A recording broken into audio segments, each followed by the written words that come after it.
Hello, hello, hello, people. How are we all tonight? Hope we're doing good. Gotta change the title a little because, well, I said part 7. This is like part 3. I don't know how I put a 7 instead of a 3.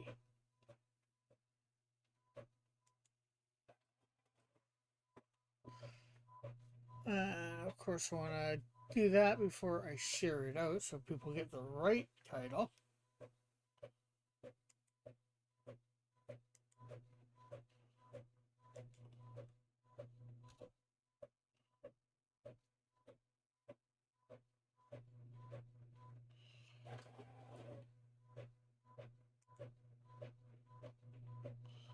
Okay, there we saved it.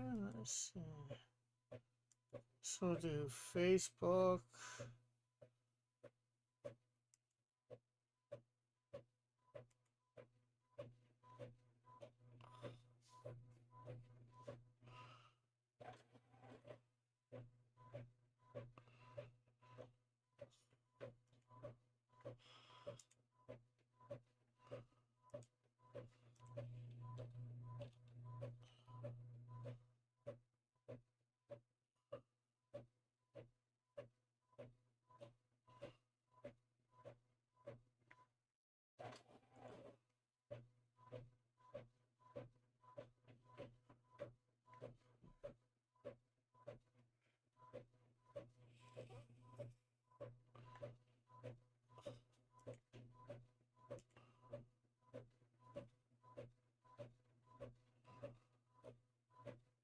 Uh,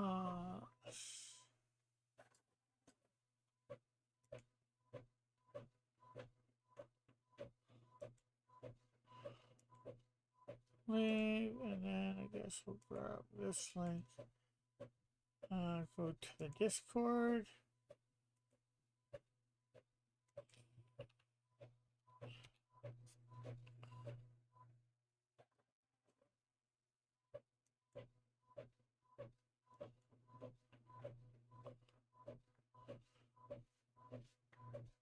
Okay, so there we go.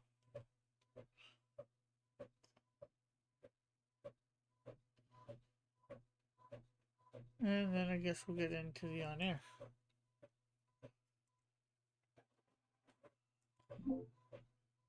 Oh, we did not start up the virtual cam, so everybody. Okay, there we go. Let's see. Nobody's talking yet. Let's see. Let's bring in a colored version of Betty Boop. Ba-doop, ba-doop, boop, boop, ba-doop, ba-doop, ba-doop. So we can,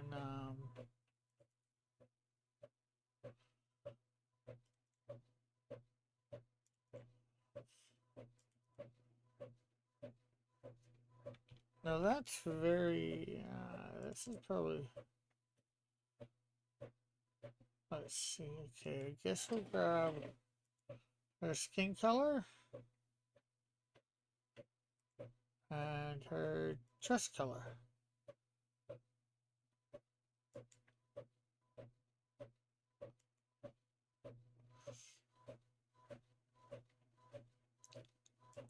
Let's add a folder here, that's colors. We'll add a layer, which we will, of course, will do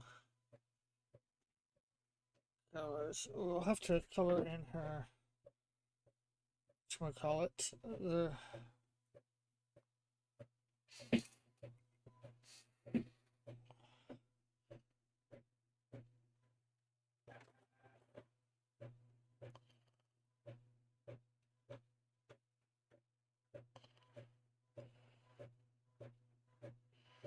now I give her black shoes in this. Normally, well, I'm not sure whether she normally has black or what color. As you saw from the images that I had there, they were showing red shoes. So, you know, it is what it is. She can have a red dress and black shoes. Heck, we could give her a black dress, you know, have that little black dress would like to wear.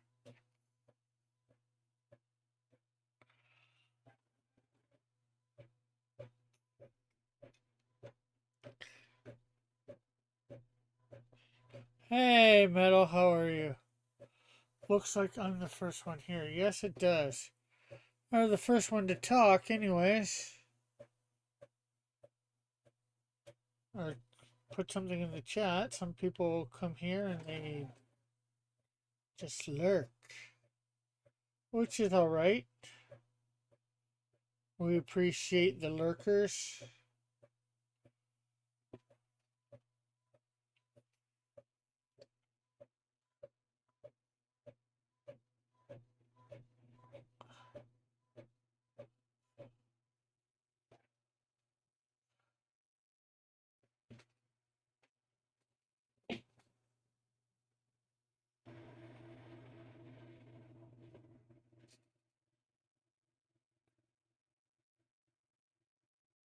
Metal isn't here. Not yet. Well, sometimes he does. Sometimes he doesn't show up right away. Sometimes he doesn't show up at all. Depends on what he's got going on. Oh.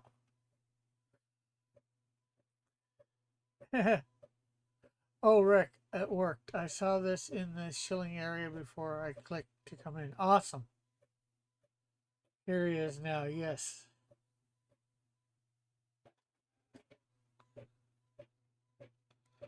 Well, that's good. Now I just need to get a few more people. Rick called me metal. I did? Oh, sorry. uh, been a long day.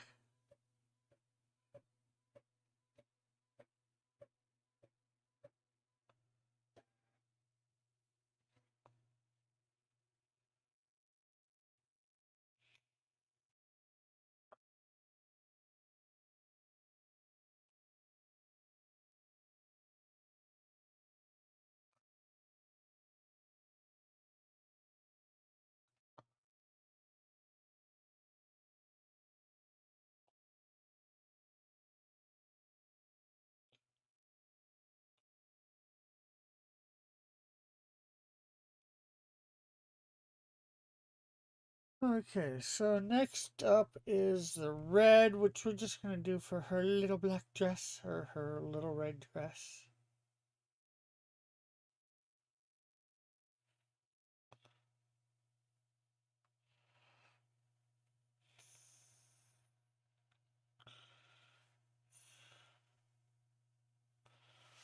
I think I'm actually going to put, I was putting her skin under, but since she's got her hand here on top of her dress, so I can just do that. We're going to have the dress color underneath.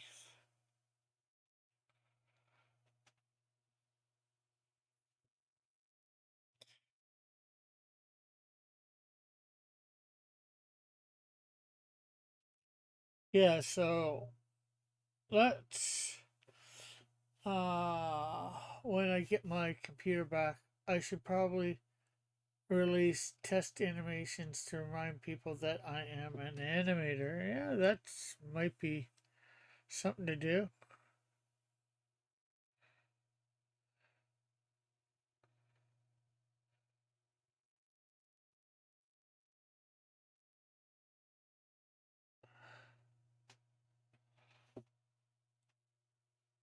Okay, so the heart is probably going to be red. Uh, let's see what other colors. They make that pinkish and her bracelet's goldish.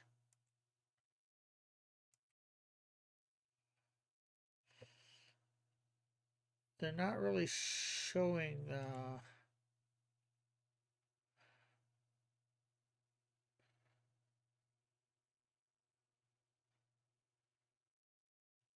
strap on her leg in this one. I think part of the criticism from people. Howdy, howdy, howdy. Hi. Fitzgerald was saying, I think part of the criticism came from the fact that a lot of people don't know that I work, that the work that goes into CG, computer generated animation. I think people know. I'm not sure whether they care, but they know. Because most people just they want to see results. They don't care about how long it Well, I don't takes. think most people know the work that goes into any Mm. animation at all until they do it themselves or at least watch it behind the scenes. Most people think animation's easy. They might think it takes a long time, but they think it's easy. I Yeah, remember Robot Chicken, right? Which that's entirely stop motion with some like Photoshop and After Effects and stuff on it to like make the mouths moves because they don't have the mouth movement in the when they're doing the stop motion. They don't like pull a mouth on and off. That's all done in post. yeah, But Robot Chicken takes days upon days to film an entire episode, right? Because they have to do the entire thing in stop motion. Classic one. People think it's like, oh, they're just playing with toys. People even say stuff about like 2D hand drawn animation, partially because people don't know how many frames go into yeah, like a single scene. So yeah. it's not just 2D animation. People undercut every form of animation. They think it's easier than it is. Yeah, heck, people just undercut, any comic books, how hard it is to make a comic book, really, too. Yeah. Most people undercut almost any profession that they're not in, not realizing how hard it is.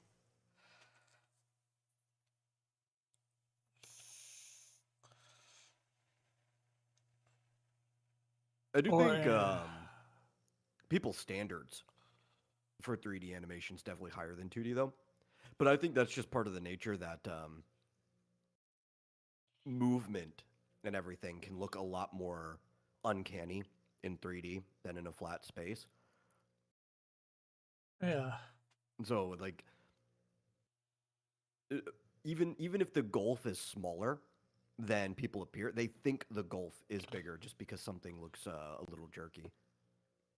Fitzgerald says, when I made the pilot for Romo and Krim, I got yelled at on stream for how bad the animation was on Steam by other people. People don't understand how long it takes to build a character Was it models and stream? blah. When he was Oh, streaming. stream, yeah.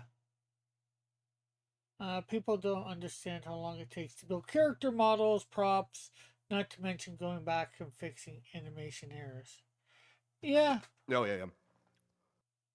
Like I always say, like computer or generated 3D animation is a very like front loaded thing, right? You have to unlike 2D, which there's a bit of front loaded stuff in 2D, right? Like typically you go and you paint all of the backgrounds. If we're talking about like traditional 2D cell animation, you paint all the backgrounds before you go and you do a single character. But in 3D, like you make literally everything before the scene you're working on, right? Not always before the entire episode or movie you're working on. Like you might handle the scenes independently. If it's a big organization, you have almost like a factory line where there are people working on the models as people are animating the last scene if there are new models needed for the next scene. But you make everything for that scene prior to working on the scene instead of yeah. making the scene as you're working on it, which is like drawing on cells or whatever. He says the reason I chose to make a show about robots at the eight that. Not sure what he's trying to say there. Maybe it's I just think he robot. meant is, eight is right Eh, above the I. oh, Is okay. that they're supposed to have jerky? Yeah, yeah. You could get away more with robots. I think that's like one of the earliest computer animated shows got away with a lot was Reboot because it took place in a computer and you were supposed to visualize it like it was a video game. So if things looked like a little jerky, you're like, yeah, but that's how things look like in bad computer games. Yeah. And then the thing is, for the time, reboot was pretty good, I think. As far as I'm concerned, Yeah, but anyway. I think also we remember the later season over the earlier ones. The beginning looks awful. I think it even kind of looked awful at the time. But they progressed what it looked like as the show was going on. So like I always have to go back and look at how bad the diner scene looks at the beginning of the show compared to stuff near the end. Yeah. I actually, I really like that show Reboot, and it was Oh, I Canadian do too. made too. I think what really carries it is that it has really strong writing and characters.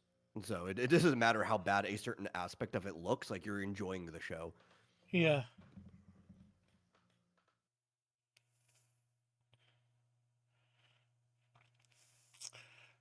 Well, the one thing it cemented for me: video games do cheat. Oh yeah, yeah. Fitzjoseph says, and I probably will have to rebuild the character models once I get my computer back. Oh, probably very possible.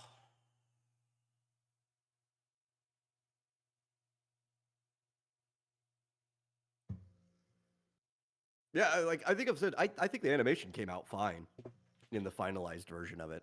That was never my problem. I think it's like I haven't seen a lot of 3D animation from like a single person on the internet. Usually, you Yeah, have a few teams, but of the stuff I've seen, it's better than most of them. yeah. Because most of the Like, stuff you see, if it's not like a high level production like the Amazing Digital Circus or something, or like anything you might find on Glitch, it's a bunch of people's like school projects, so they don't really have a lot of experience. It's just like, hey, look, I made this thing. yeah. I didn't mind the robots and all that for Fitz's. The biggest problem I had is it was hard to understand. Yeah, yeah, that was my complaint too. Which he solved that problem simply just by adding subtitles. I think that fixed the issue. It does, but it doesn't. Um, in my opinion, anyways. Like It's because because you don't like to read while you're watching stuff, Rick. well, there's that. Debian. There's that too, but I just I sometimes characters speak fast or whatever, or the audio something's wrong with the audio or something in like regular TV or it's low or something like that, and you need the subtitles for that. But I just think normally you should be able to understand a character without subtitles.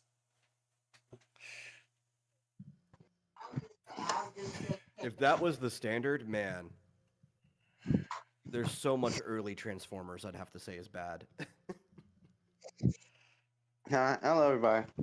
Hey, Not any of the main characters, but every so often the like Generation One of Transformers would bring in like a side character. It's like, oh, we have to make this guy sound different, right? And they would have so much distortion on the way the person talks. I could, as a kid, barely understand what the person was saying. okay, I can't. Not sure whether I ever remember any character like that, but not saying there wasn't. It's just, You know,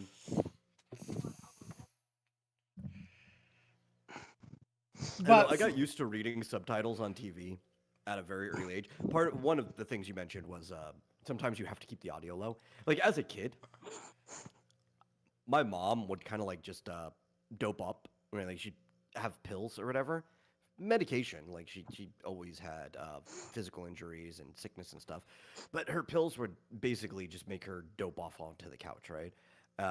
And she was a very angry woman. So if we were even slightly too loud in the house, she wouldn't even remember this because she was basically functionally unconscious. But she would be like yelling at us, like "Turn that down! Shut up!" Stuff like that. And so, like, we were yeah, basically having to watch TV with the audio down to like two or three yeah. out of Well, like 100 on the TV with subtitles on.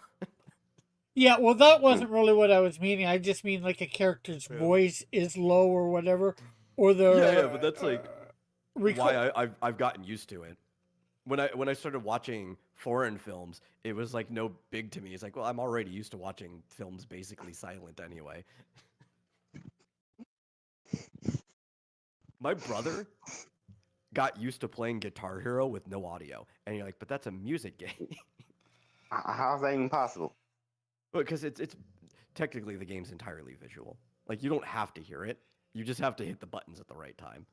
And there were times where we got to play it with volume on, but a lot of the time he wanted to get better. Like he really wanted to get better at that game. It was a game he liked a lot, so he wanted to be able to play the hardest songs on the hardest difficulty.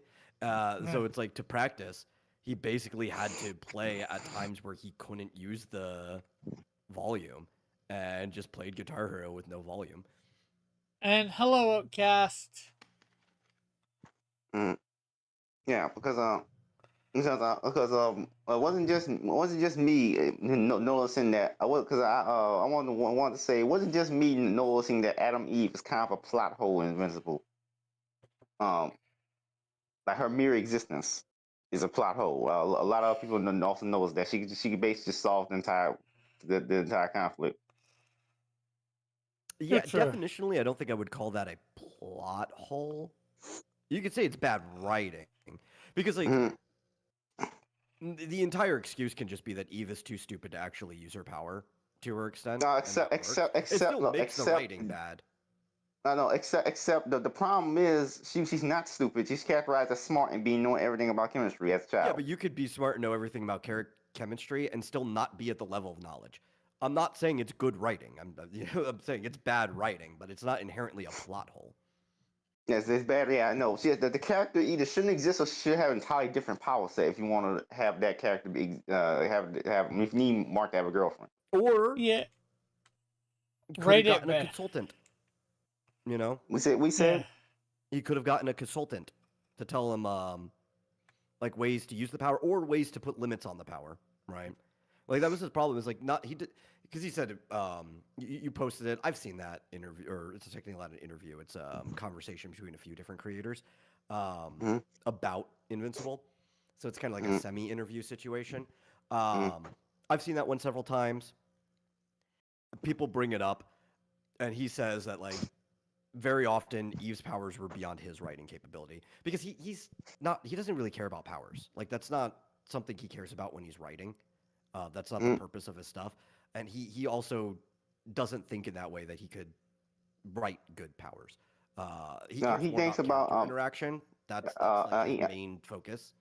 I know, and also he cares. But he just want to make a meta superhero story where superheroes are mean and there's lots of gore. He wasn't thinking about the actual power sets of the characters or Yeah, anything like that. he just cares about how the characters interact with each other. That's the number one thing in any of his stories. You look at The Walking Dead, Mm. right? The whole Walking Dead. story isn't about zombies; it's about how the characters interact with each other. I know. No zombie stories about zombies. There's a YouTuber called What's Anti-Logic who made a video about this. He argued that zombies aren't even a subgenre of horror when you think about it. When we look at those zombie movies, well, from a Well, narrative standpoint, Yeah, well, I think the actual he says, subgenre, which it doesn't have to be zombies, is it's horde, right? It's humans against a horde, and it's typically "None- about the internal struggle or inner politics of the humans, while there's a horde that's a problem.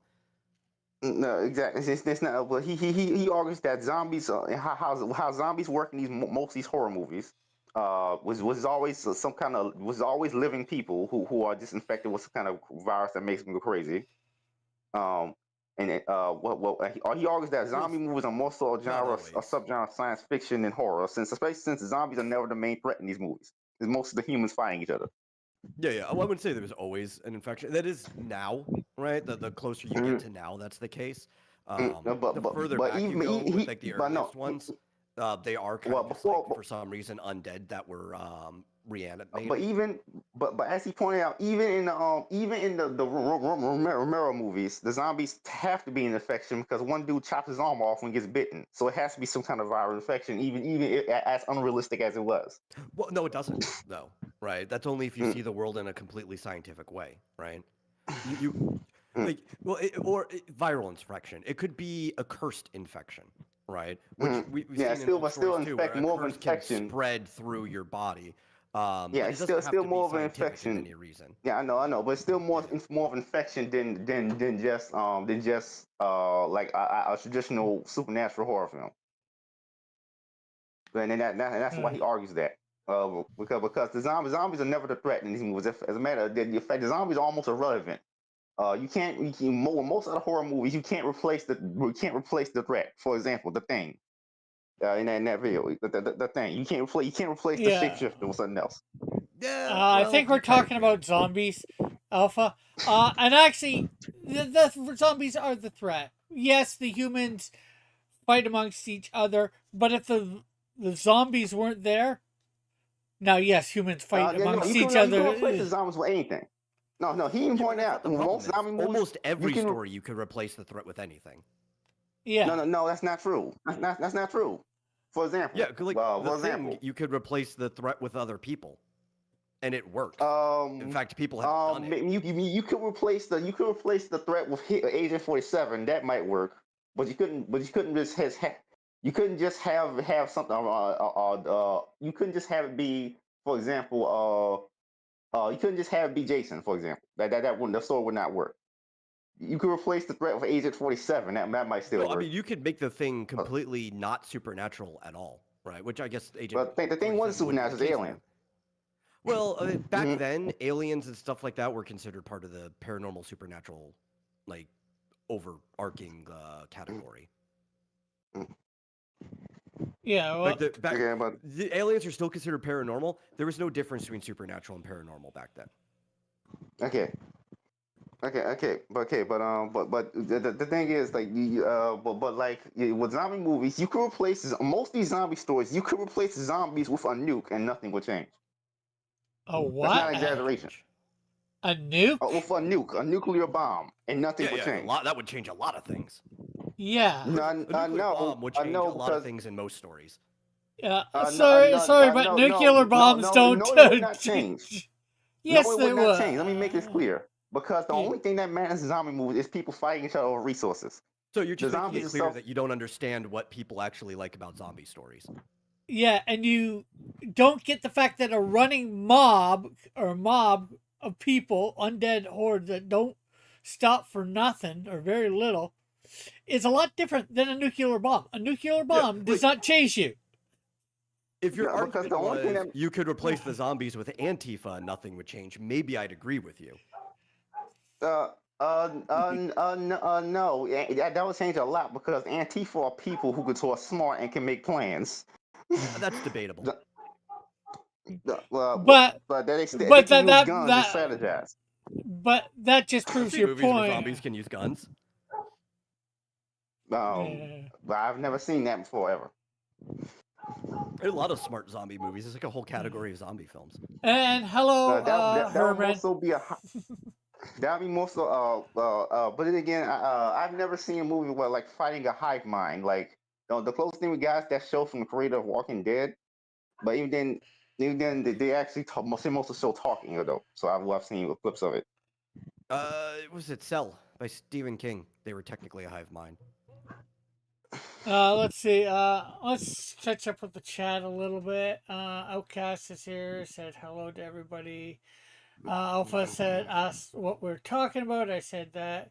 Alpha says, I like supernatural zombies over biohazards like Pet Cemetery, where a demo jumps into the dead bodies. A demon, I think he meant.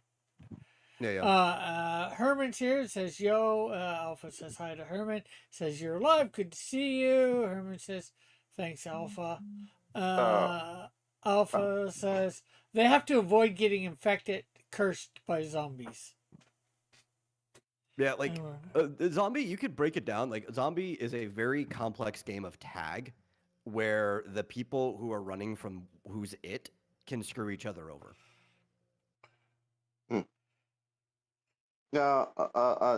Also, I think one of the funniest parody episodes of what he did. Somebody did a really good parody of a zombie apocalypse genre. Of course, it's a very. But yeah, I saw you bring these up before multiple times before. Like, there's a parody episode of something where they had made fun of zombie apocalypse stories by saying the only appeal of them is to kill off diseased people. When the parasite turns out to be curable. Somebody did a parody story on that. Yeah. It's already been done, and that was in a chapter of Frankenfran, as you expect. I'm not even kidding. It was I think Shaun of the Dead is my favorite zombie movie. Yeah, but that Frank and Frank had a whole parody chapter where they said the only appeal of zombie stories is a skills to kill off diseased people, which and the parasite turns out to be curable. So I was from that. Well, I mean, that Okay. just sounds like Frankenfran is very cynical. Yeah, it is a very cynical manga. Yeah, so I don't But expect any less. but, but yeah, but yeah, you don't expect any less from that manga though. So what do you expect? Yeah, no, I think Shaun of the Dead, while a comedy, actually handles Mhm. most of the zombie tropes better than most modern zombie movies. Because one, you could tell it's a love letter to like the old Romero stuff and everything, and everybody else who started doing things after he did. Um, but in those oldest ones, they were very logical in the fact that a sufficient military force could squash the zombies. So basically, you were just trying to hold out hope until like the U.S. military arrived. That was kind of the resolution to all of the classic zombie films, like way back. And in Shaun of the Dead, it was the same case, but it was also showing how like selfish or like self-interested people could be with like, oh well, I have to be the one that saves my mom or whatever, right? When if everybody had just stayed inside, locked the door until the military showed up, everything would have been all right. And they did show that you could kind of semi cure the zombies at the end of that one, but not fully. Like they were still zombies, but as long as you like chained them, maybe put like mouth guards on them or whatever, they still had some level of faculties that you could have them do like labor jobs that other people didn't want to do, like pushing carts into buildings and stuff like that. Um, so that was kind of funny. But it's still, I think them killing the zombies were still justified at any time that they did because self defense, right? Like the zombie was going to try to bite them and kill them or convert them if they didn't eat them right there. Um, but it was kind of the worst case of self defense because you still could have just stayed inside. If you just locked the door until the military arrived, everything would have been fine. I think that's why that's my favorite zombie movie. Mm, mm. Yeah, unfortunately, in these movies, all people do stupid stuff. No, but no, not really. But yeah, but I don't like Robert Kirkman's writing in general because I'm not into melodrama as my main source of writing. But I don't No, that's really get fine. much of the same out of it.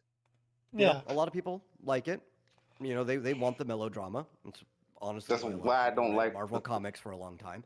But That's people why I have to don't like it. like Walking Dead. Is why I don't really like Invincible because it's not. Oh, that's But yeah, all right. You know, Yeah, like Metal said, some people do, some people don't. You're one you of the like what you people that. like, and you don't what you don't. because there's a lot of again I can tell Robert Kirkman never saw Full Metal Alchemist.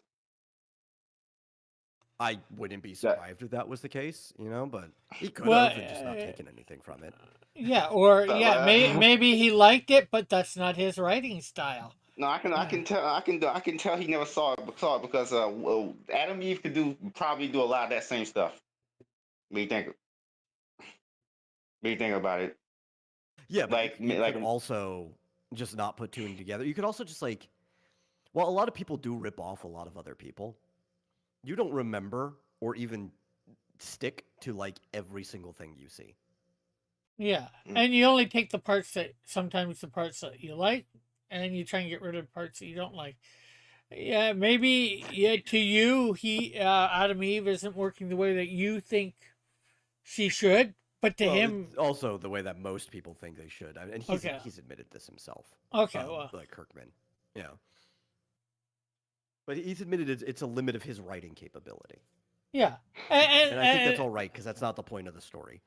yeah, yeah, the point of the story is to have melodrama between characters that eventually leads to bloody fighting. a little bit, probably. But it's just about it's a story about sort of a redemption. It's like It's why you can't really there are hardly any power sets outside of just super strength in that show because he can't really because Robert Kirby can't write anything else effectively.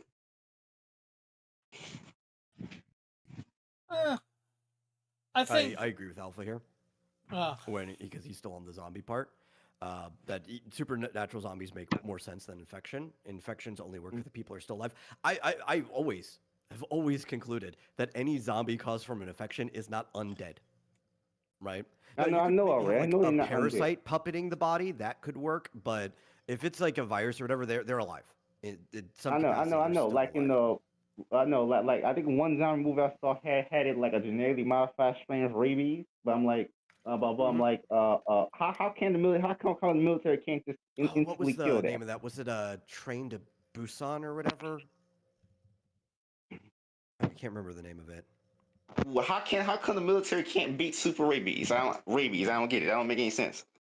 Cause well, they can by killing everybody, obviously, but super rabies, It's you very yeah, we may have a thing Yeah, it was for Train to Busan. we may have a cure or whatever for rabies, but super rabies would be different. It would need a different cure, and you would have to just shoot them figure. with guns, with bullets. It's Listen, not you don't hard have to to. just kill them. It was rabies plus Ebola. Yeah, you don't have to worry about super rabies though, right? That's another one where you just have to lock yourself up in a place and wait it out, right? As long as they can't get past whatever your hold is, rabies acts so fast that within like a day or two they'll all be dead. Like they'll just have died naturally.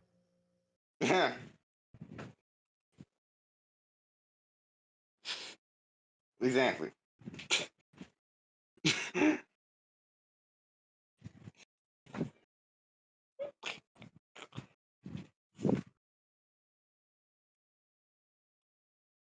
Yes, but the thing is, sometimes in these movies, they don't make it last a day or two. It makes it last years. It's like it said, it's super rabies, so maybe it doesn't actually Yeah. kill them.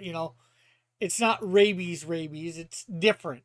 So yeah, Yeah. They did puke blood. They're like flinging projectile blood at people.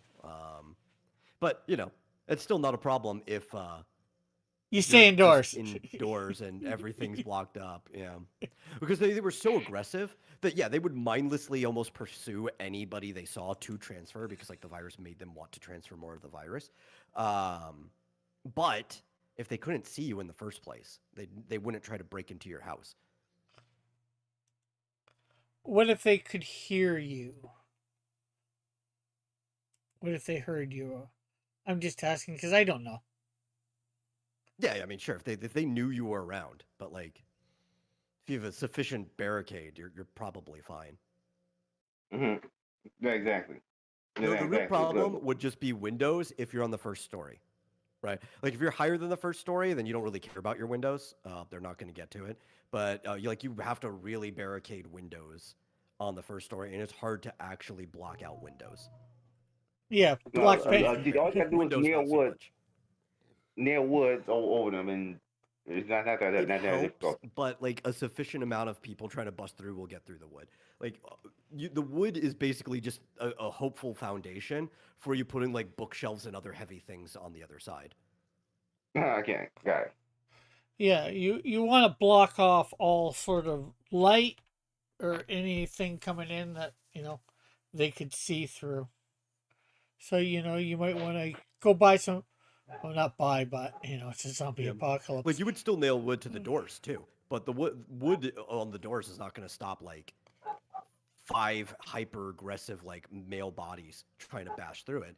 You still have to put like beds and other heavy things on the side of the door so that they can't get through. Yeah. Mhm. Well, what I was suggesting is, like you get some paint, right, and spray paint the windows so no light comes in. Yeah, it could help. Yeah. I've But seen that in if a they hear you though, they yeah, might still realize that it's glass and try to get through.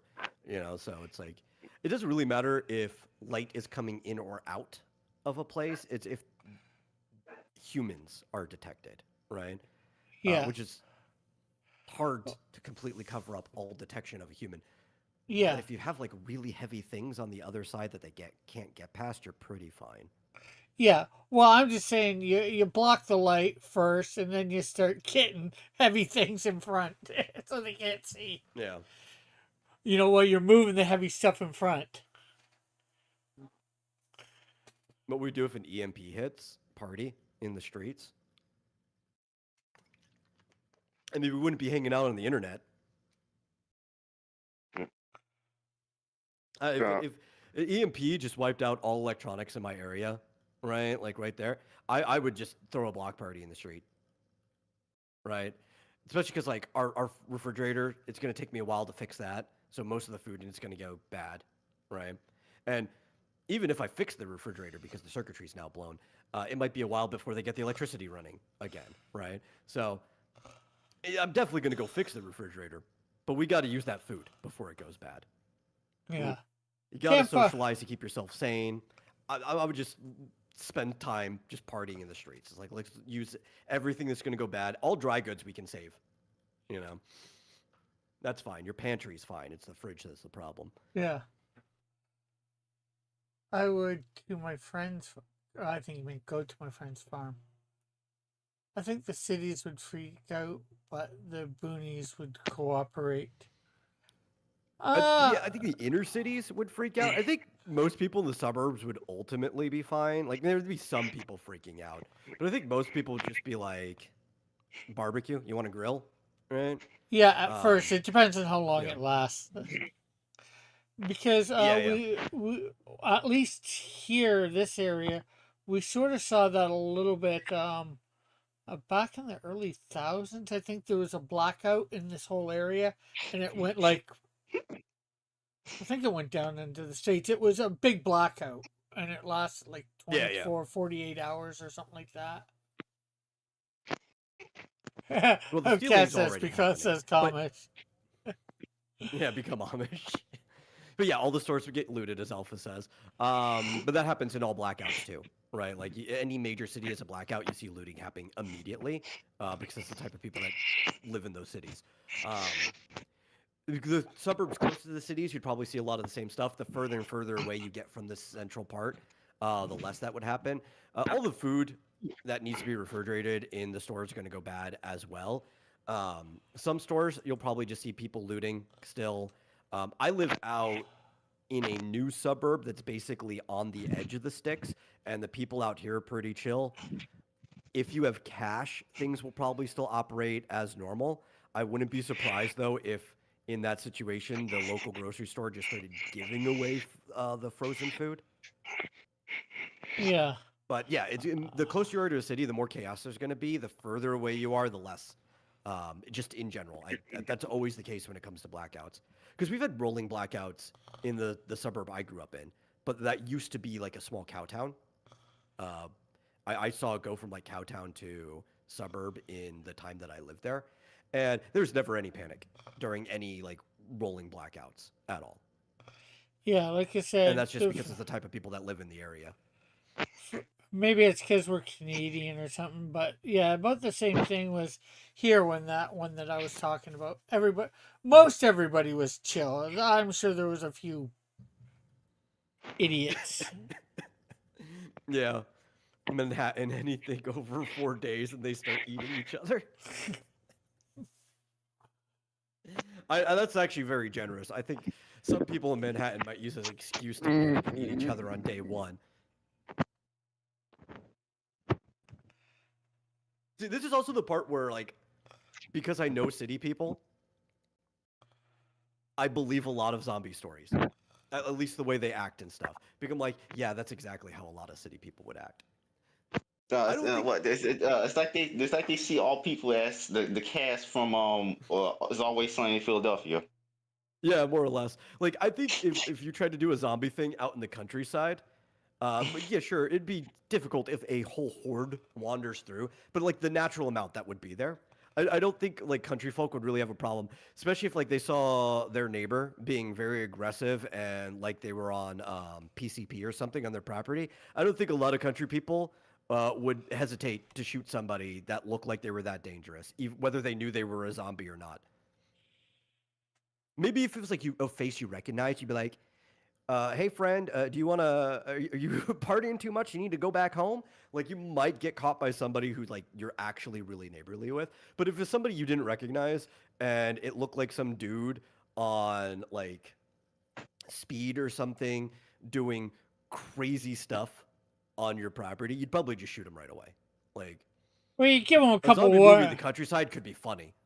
You might give them a couple warnings, but if they didn't seem to listen, then Yeah, especially like if your warning caught their attention, so they start running at you, you just blast them, right? Like now they're being aggressive. This is self-defense. yeah.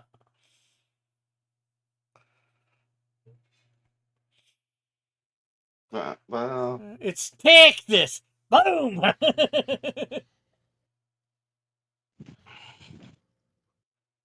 Alpha says he's got a GTFO bag now in case of a solar flare EMP. Yeah, bug out bag. Yeah, I always have bug out material prepared just in case. Some light stuff. I also have a lot of survival skills, so I can replenish. I don't need to go too heavy. If I knew I had to like take a couple people with me, I'd probably pack a little bit heavier. But I do like even in my backpack, I have an emergency like small first aid kit in it at all times, pocket knives, stuff like that. Like I'm pretty much lightly prepared at all times, but I do have like a full set to form a bug out bag anytime I need to.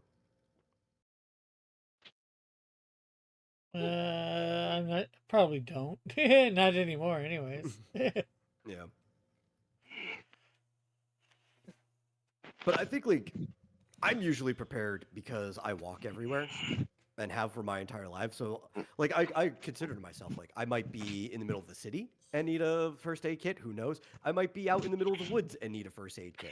Like there's certain things you should just have in your backpack if you walk a lot.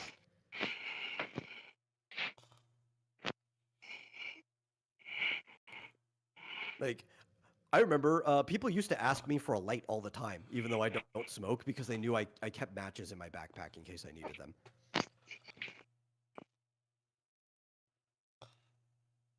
Yeah. I thought about keeping a light on me. I've never have, but even though I don't smoke either. Yeah, I keep the matches with a couple other things inside the first aid kit, but also inside an additional like sealed like plastic baggie. Because typically the first aid kit is sealed enough that it probably won't get wet if it rained on me, but I don't want water leaking in and making my matches damp and a couple of the other stuff. So they're also inside of a plastic bag inside of the first aid kit.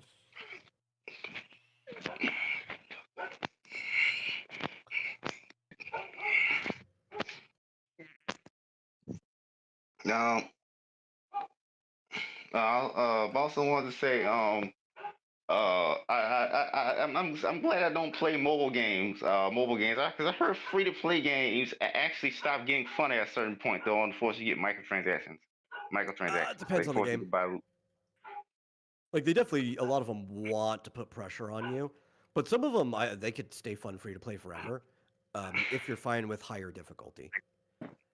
But if Yeah. you're talking about like those match three games or whatever, right? Like the Bejeweled type, Candy Crush, those ones they put so much pressure on you that it's like you're either waiting days to be able to finish a single puzzle for your turns, or you're spending money for more turns. And there's a lot of other Now, games that, you have a lot of pressure to plenty spend. of games you got to start grinding at a certain point. You know, if you get through the challenges, or you got to spend money to get through it faster. And And that's how they hit hello, all the Kim. demographics, right? Because some of us like grinding. Yeah. The ones that are a little crazy. Metal. Yeah, they're like, oh yeah, threaten me with a good time. You have no idea how many hours I would spend grinding in a game like Final Fantasy back in the day, just to get to level 99. Because it's like, yeah, I could beat the boss at level 60, but I want to see how strong my characters are at level 99. In some ways, I would do that too, but I hate grinding. No, I enjoyed it the whole time. In Final Fantasy VI, there's an island with dinosaurs that you could just sit there for hours on end, just killing the dinosaurs, and they give Yeah. you so much experience. And even at higher levels, sometimes you still see your like characters drop low, and you have to heal them because like occasionally you run into the dinosaur that knows Ultima. Although, yeah, I You did just like. blast your whole party. Although when we were doing the Final Fantasy thing, I did sort of like grinding a little bit. I thought you Although, guys were crazy. Like this can't be that entertaining for the watchers. I'm giving you other ways of getting experience by you guys just spending all your time in the wild fighting monsters. although I don't think most of us knew the other ways. And then, some of us were starting to learn, and we tried, Yeah. and other people just did not capitulate. You're like, yeah, I know. Marsupial. Like Marsupial's one of them. He was like, but this Final Fantasy, you're supposed to fight monsters in the wild. It's like, yes, I'm giving you that option, but it's also a tabletop game, so I'm giving you way more ways of getting experience than just that. You know, in fact, you guys learned eventually that you got far more experience from role playing than you did from fighting monsters.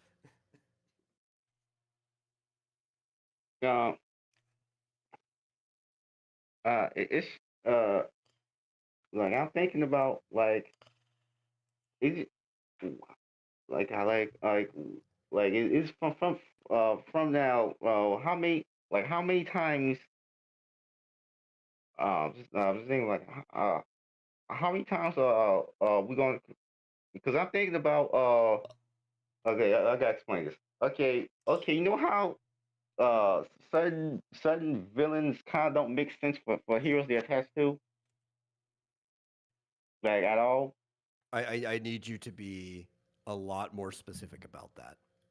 Like I'm thinking about uh how how like for example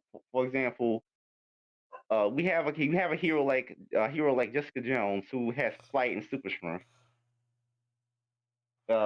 Yet her main villain is a guy who can't do anything to hurt her.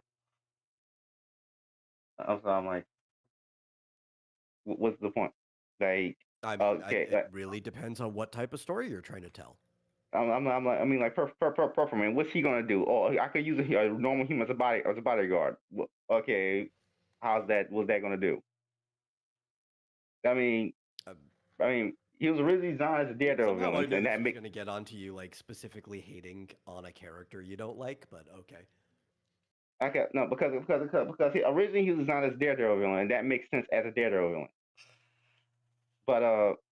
But like for Jessica Jones, I'm like, There what's are what's other there are other ways to affect character than being able to beat them to a pulp not mentally. not just beat them to a pulp. He can't. What can he even do to even hurt her aside from just Well, trying to kill her lover who well, also has some powers? Like as Alpha uh, said, he had his way with her without her consent.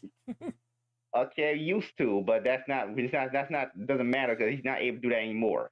So since he's immune to his powers now. So I'm like, Yeah, in fact, actually, I think a lot uh, of people would immediately jump that a super strong character should have a villain who is like more mental than them. Yeah, like like yeah, but he can't really do anything to her anymore. So so it doesn't really matter. I well, mean, unfortunately, I can't really argue this one way or another because I don't follow it enough to know anything about her character enough or his character. So it's well, his character is it's kind of got two versions of the character, but no, like different. I Yeah, don't know. the Jessica Jones character is a very different. Like Purple Man didn't used to act that way before Jessica Jones. I know, but Yeah, because Ryan Michael Bendis, yeah, he kind of changed Purple Man's personality to be like more like Mandrill. yeah. So that's the But thing.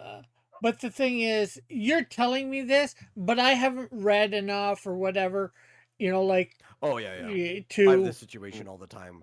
You know, to where it's like you gotta have to be familiar with it to talk about it. You can't just like rely solely on what somebody else is saying. Now, I do know quite a bit about this myself, Mm. yeah, but I've never Uh, actually seen a problem with it. yeah. No, it's like another example of because Daredevil, I know it's with Daredevil, they just kind of recycle the same two villains over and over again for a lot of the stories. It's They do that for. Kingpin and then it's Bullseye.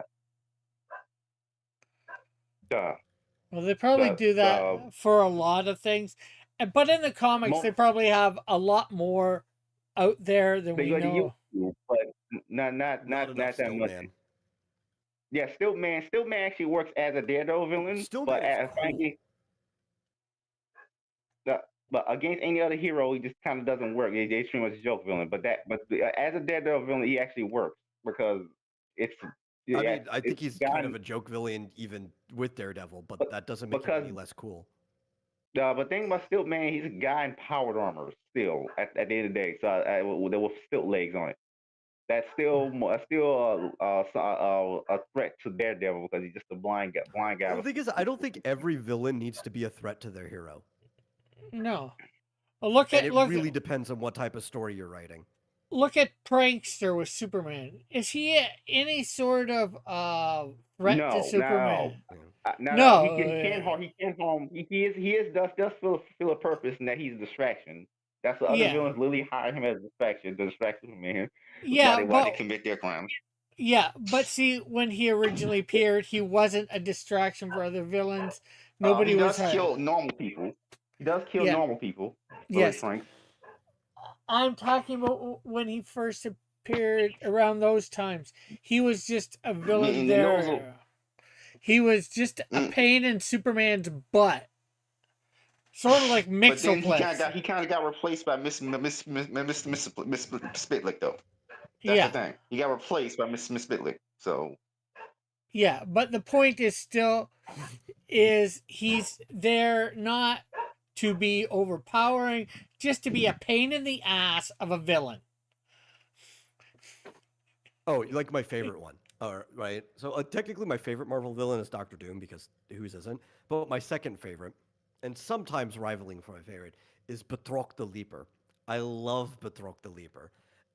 Right. He's just like a he's parkour just a guy, joke. and he's just there to be a distraction. Like that's his whole job is just to be a distraction. Yeah. And Mm. he might not have been originally created for that. Now they use him as that, but it's just Yeah. he's used. Batroc is he's got such a good personality too. I love that character. But it's the characters are just meant to be a pain in the ass, just to annoy, because yeah, they can't really hurt thing, but you know, Superman could be doing a lot of other things and dealing with the Dealing with prankster pranksters or toy man stupidity. or Yeah, toy man for that matter. Yeah. The toy man is more dangerous to normal people than Prankster is in comparison to Prankster, but only slightly more. yeah. But my point was just that yeah, distraction, I guess, in a bit, even when he's I not being missed it. high. What word did Rick say that you guys are accusing him of having a potty mouth? I did not even catch it.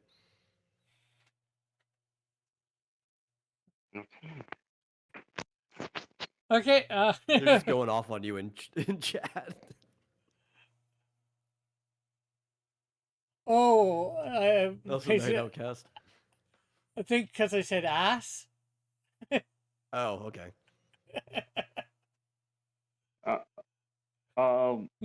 The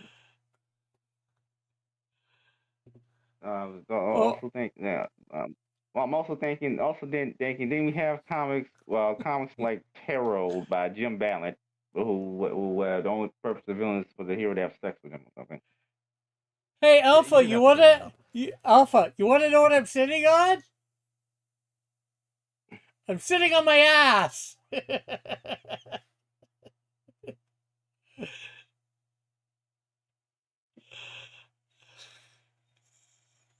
I think Empower is kind of that way too. I mean, It'd be really funny I if think like Rick stood up and showed that like the whole time he was actually just sitting on a donkey. Yes, the word ass is in the Bible, although it is referred. It is. It is referring People to. get drunk and fall off their ass. People get stoned off their ass in the Bible. It happens a lot. Yeah, but You know, usually, I but think I remember. I tried reading They mean a donkey in some of that it. case. Okay, I remember try reading like Empowered a long time ago, but I'm like, but I think I never got that far. Because it's like, what's the joke? I don't even understand what the joke even is. um, I'm Uh, not sure. but I don't know, Oh, like man. Do you have anything more interesting? Alpha. What is I do, drawn and quartered tonight? yeah, I think I asked this before, but I do want to understand why haven't Empowered and Savage Dragon done a crossover yet at this point? So I'm I like, don't care. oh, Why are you asking people that would have no clue? We can give you maybe ideas, but we can't say for sure. We can only ever speculate in a category I don't even want to speculate in. did anybody here used to read Savage Dragon? Look, I never did. But I read like I read some of the. an issue or two back in the day, and I thought it was stupid and decided not to read it again. Mm,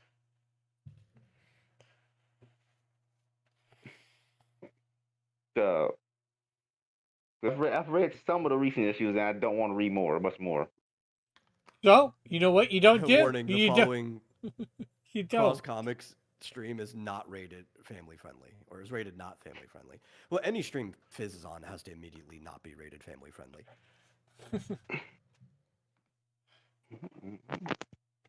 Oh yeah, tonight's not Thursday. I was thinking. I meant like the Ultimate Edition Alpha.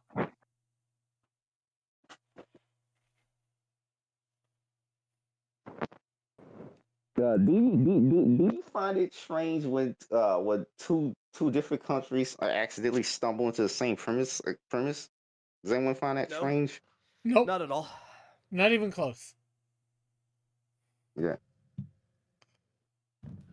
I mean, it's an overlap I see often between, say, like the Celtic cultures in the like British Isles and stuff over there, like in Ireland, Mm. um, and Japan have a lot of very similar concepts in their stuff, and I think part of it is because they're both sea-surrounded islands where fog and mist rolls through a lot, so the mind wanders into the same areas. Now, like a movie comes out one country that's similar to another movie that came out that the Koreans probably never heard of, than another country or something. Yeah, but the thing is, like, you ever heard the idea that great minds think alike? It's the human experience. A lot of people are going to stumble upon the same stuff independently, and a lot of it Hmm. is going to be due to cultural and environmental factors, right? So if those things are similar in both situations, then it's not a surprise that the creator might stumble onto the same idea. Yeah.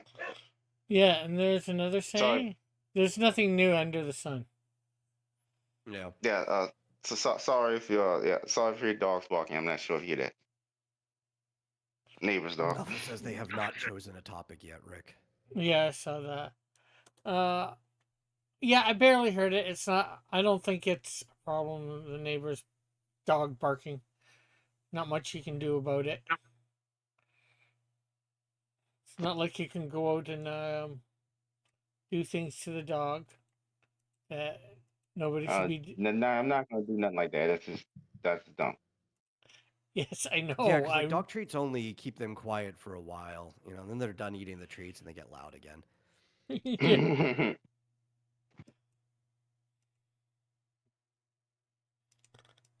You can suggest a topic, Rick. Oh, for yeah. I guess I could, but would they listen to me? With so many By comic the way, people. I want to ask, is the are dead writing games worth playing? Because cause the only thing I'm interested in is the combo weapons. I'm like, is I that? mean, the crafting is at least for the time that it came out, it was pretty intensive. Like it had a lot of options that you could stumble upon through things that were in Mm, the mall. but most of the gameplay loop is not combining things together. Most of it's actually going through and killing the zombies and taking the pictures of the things that you need to take within the time. What about the later I games? really, really like Dead Rising, but I don't think they're for everyone. What about the later Maybe. games? Like Dead Rising 3. Eventually, they took the time limit away, but the loop is still mostly the same. Like it gets more involved. They add more stuff to the games. You can be more creative with them, but it's still mostly the same gameplay loop, more or less. Mm. And they did exactly what they should have done. They gave more of the same, but with some cooler new stuff to the audience that they liked. You know, so like they gave the audience exactly what they wanted. And hello, Pilfer Pup. He says he loves these streams. Awesome. Thanks for stopping by. I'm not doing too bad. I could always be doing probably a little better. I don't know. Alpha's scared of zombie games, so he never played them. They're also like the most traditional. Like they do have some other types of zombies, some that will offer a challenge at certain points of the game, but the vast majority of the ones you're dealing with are like the traditional, like Dawn of the Dead type zombies, Slow where they're moving. just kind of like around the mall and they're more of a nuisance to you than anything else, but definitely dangerous to the people who are locking themselves up. So you have to save them to get access to different things. I would not consider Dead Rising a scary game at all. No, these games are. It's more of a comedy than anything. Now something like what's that game called? I forgot what it's called. The one where you horse hiding. I think I think it was Amnesia. Oh yeah, I've played Amnesia. I have Amnesia. The Amnesia is just a game where you can only just hide, nothing else, which doesn't really make sense because you're doing a Yeah, regular but human. Amnesia is also really broken, right? It's supposed to be a game where you're supposed to like avoid the monster, hide from him, blah blah blah. But Yeah. actually, you could just pick up a box, and as long as a box is floating between you and the monster, it can never get you. No matter what, like, except for the water monster, because you can't put a box between you two. You have to actually. It's like a water hopping mini game almost. But aside from that, it's like they need to basically remaster Amnesia to where the box isn't broken with its detection center. I've It never stops played the that monster game. from killing you. Yeah. Well, Alpha, But I do. I was just gonna say, well, Alpha, I do sit my ass on the potty every so often. Yeah. Yo, you potty trained your donkey? No, I didn't know. I think Amnesia and Outlast was kind of the inspiration for Alien Isolation. Well, I think, or what did it come Yeah, a to that little. independent?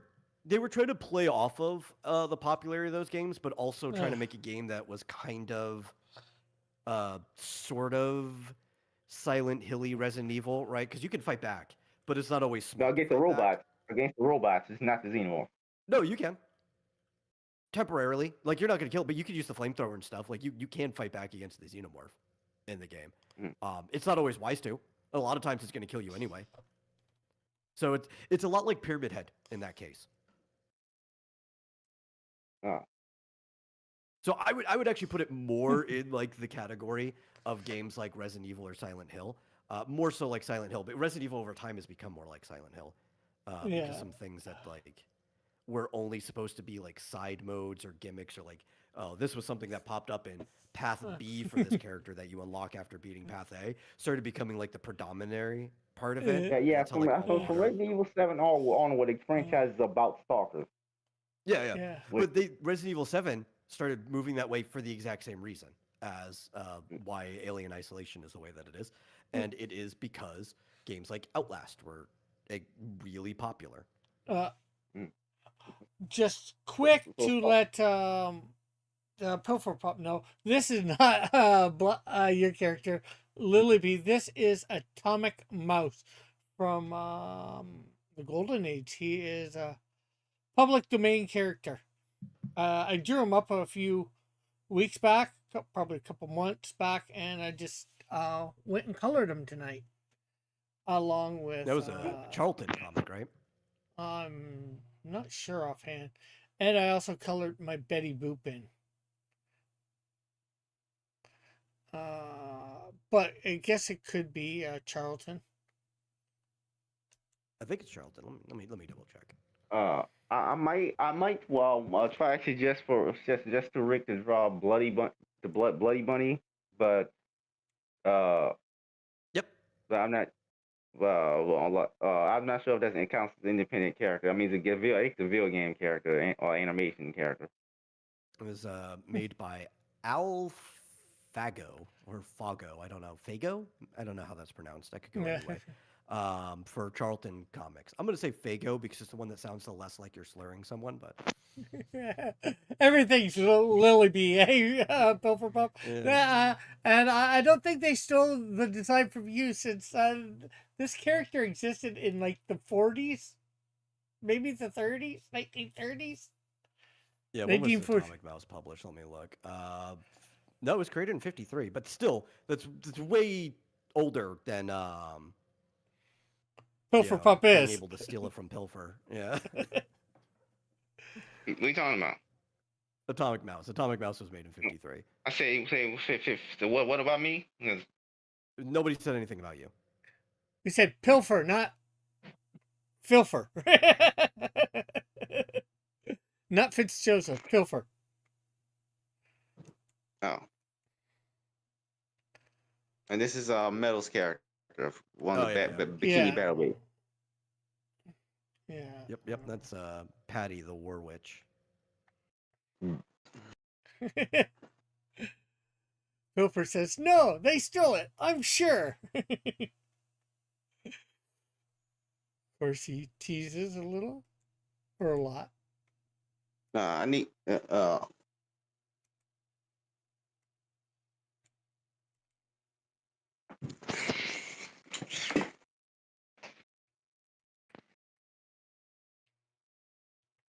Alpha says I named my story with a lot of bees too.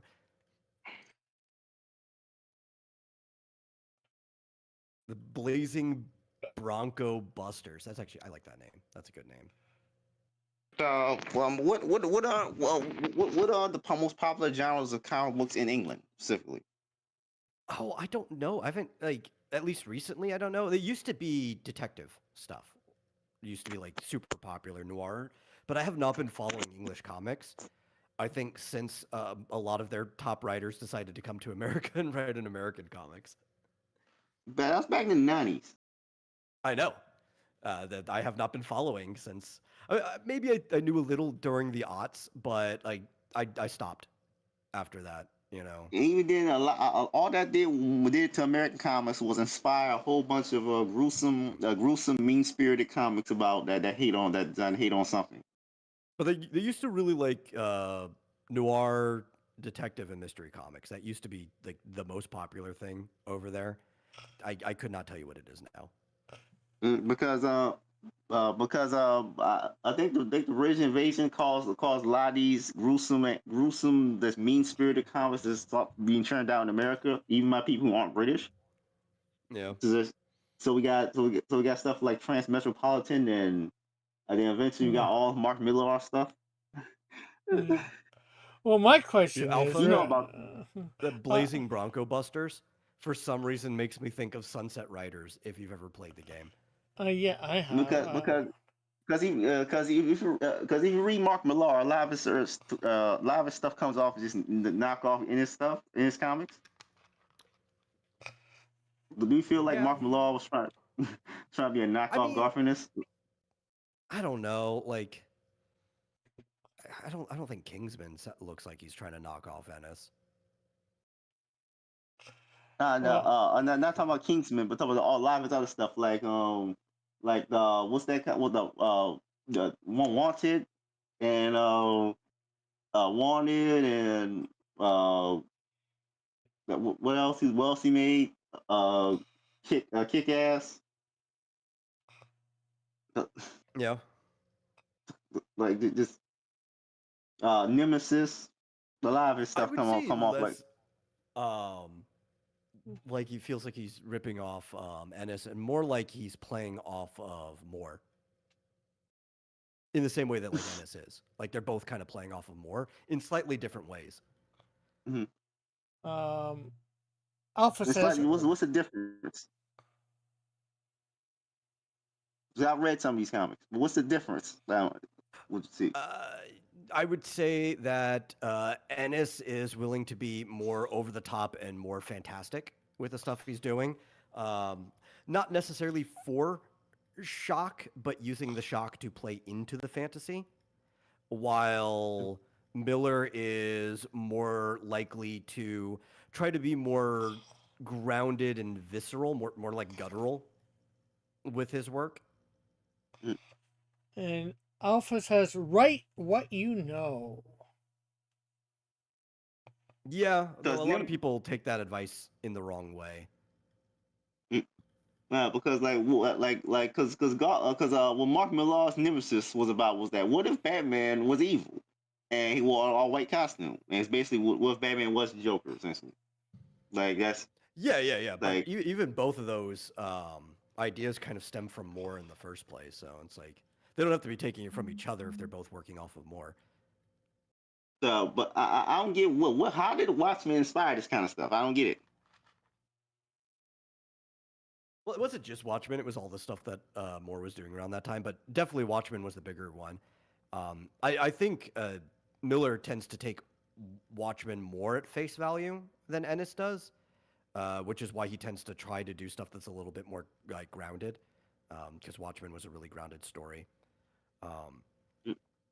but Watchmen was just, I don't know, for a lot of people, it felt like a breath of fresh air to them, right? Like people who maybe were already a little dissatisfied with comics, maybe disenchanted by them, I think would be a big thing. People who, especially if you were, say, like British, right? Because they don't, a lot of British people don't quite understand the American superhero. Like it's not their culture. They don't get it. They Mm. think it's a little silly. So they want to make it a little more um, cynical, I Serious? guess. But yeah, they want to be taken seriously when they do it. I don't think all of them are completely cynical. I think their deconstruction is that they're trying to take the silliness out of it. Though sometimes, because they're reacting with another culture, the main culture thinks their stuff is sillier than the things that they think they're taking the silliness out of. And that's just the cultural clash there. Mm. Yeah, but Golf is straight up hates superheroes. The only Yeah. superheroes he has, I don't think he gets them at all. the only four superheroes he likes are Superman, Wonder Woman, Spider Man, Punisher, especially Punisher. Yeah. Oh, Yeah. Alpha says Watchmen is a hero deconstruction wave one. Then he says because of the because of the MCU, we are now in hero deconstruction wave two.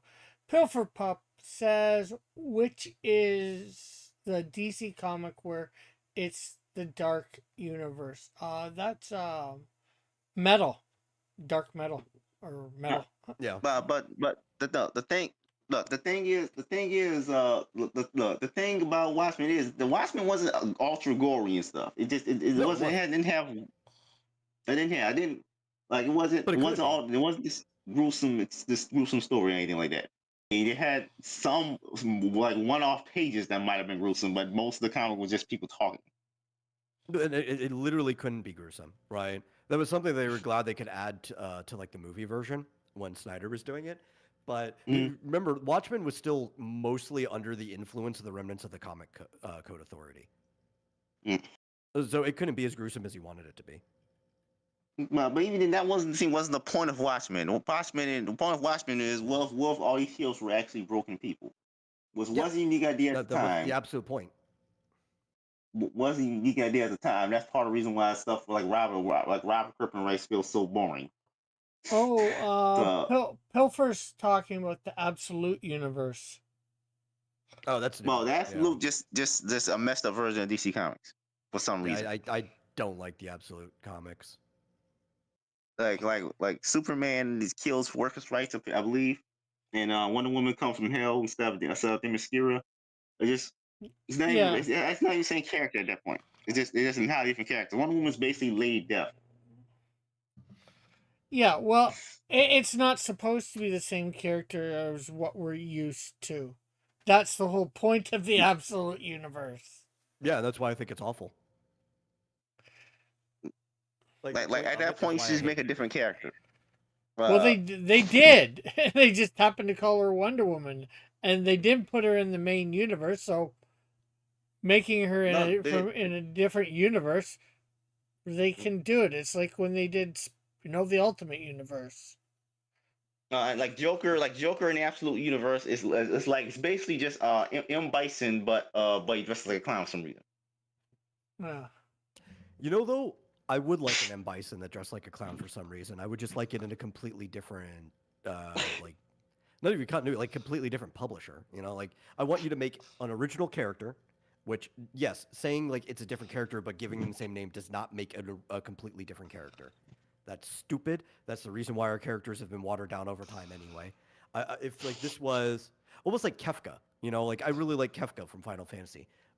He has more in common with like M Bison but dressed like a clown. Like you could just make new stories. You don't have to like ride on the property of Superman or Wonder Woman forever. About Batman, Yeah. Batman, something like that. Pilfer Pilfer Puppy says, brings up like, yeah, yeah, a a lot of lot. writing now is pessimistic, right? But Pragmata is a breath of fresh air, very optimistic and positive. I was gonna stream it this week. I think I still might. My schedule's just been kind of screwed up. Maybe I'll do it after the show. I don't know. Uh, but we do have Pragmata. I'm gonna stream it over on the Vomitorium. What is Pragmata or whatever? This is a game Pragmata is about we play this guy who has to take care of this android child who helps him kill this robot that's taking over the space station. more or less. It's a new Capcom IP. Hugh is an engineer who was called up to the moon base to fix a problem they had. Him and his crew. His whole crew dies at the beginning because it turns off that one of the AI systems that run it, specifically the one for security and robot production, named Edis, has gone rogue. Not all of them have. There's different stuff.